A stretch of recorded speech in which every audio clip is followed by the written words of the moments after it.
Now at 6 o'clock, a lack of training, communication, and strategy, all in a scathing report on how IMPD mishandled the downtown riots last May. That report, 42 pages long, done by an independent review panel. ITMate's Richard Essex has been digging into the details.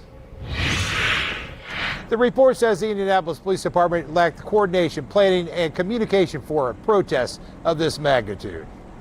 The lack of communication is the first item addressed in the report. The tensions on the street in Indianapolis the last weekend of May 2020 could be felt in every corner of the city.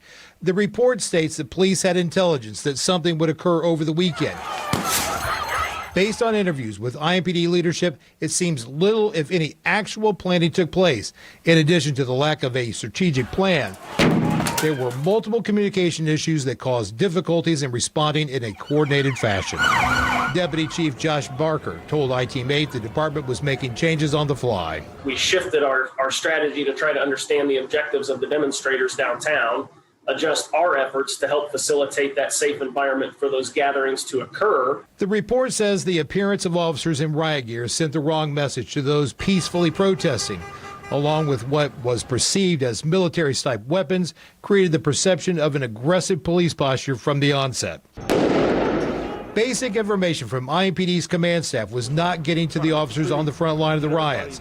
No clear instructions given to those in the field. A few members of the command staff told the review panel that there were too few supervisors on the street to provide direction to frontline officers who were generally left to make tactical decisions on their own in a chaotic situation. I agree with the report that there's a large section of members of our community who are upset with the response and the police tactics used that weekend. Mayor Hogsett had been criticized for not setting a curfew earlier in the weekend.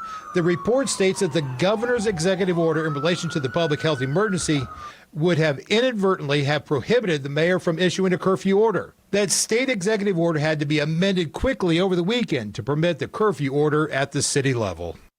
The report goes on to say the communication problems plagued the entire weekend that led to misunderstandings with multiple city agencies, the public, and those peacefully protesting. The report also says the department's large crowd response unit is really better suited for an event like the Indianapolis 500 or the Indiana State Fair. In downtown Indianapolis, Richard Essex, Wish TV, wishtv.com, and follow us on Facebook. Richard, thank you. So this report lists 7 recommendations for IMPD. They are improved training for all officers and at all levels, internal planning and communication, meaning IMPD should develop a clear strategic plan for demonstrations that differentiates between peaceful protesters and those engaging in criminal activity. Use of de-escalation techniques rather than disorder control tactics. Avoid excessive use of force. No encircling of crowds. Avoid aggressive posture, and improve outreach to the community. If you'd like to see the report, we posted it on our website, wishtv.com. Indianapolis Mayor Joe Hogsett releasing this statement. He says the report will act as a roadmap moving forward, but says that work is not done, writing that IMPD will continue to adapt and improve its policies and practices to best serve the needs of Indianapolis, led through transparency and community-led, community-engaged policing. Now, community activists and downtown business owners that we talked with agree with the report's findings. News 8's David Williams heard from them. A fire burning in the middle of the street. Glass windows shattered. Community activist James Wilson was on the ground those nights of protest in May 2020. He has read the independent review panel's report about IMPD's response to the protests. In the entirety, I think the report is extremely accurate and very direct and straightforward, and the resolution base was pretty direct as well. The report states, while the vast majority of people in attendance were peaceful, admittedly there were opportunists in the crowd who took advantage of the chaos to commit crimes and cause damage to downtown businesses. I think that is extremely accurate. The majority of the people that were there for a peaceful protest. You had agitators that come into the crowd that try to make it look like it was all us, and that wasn't fair.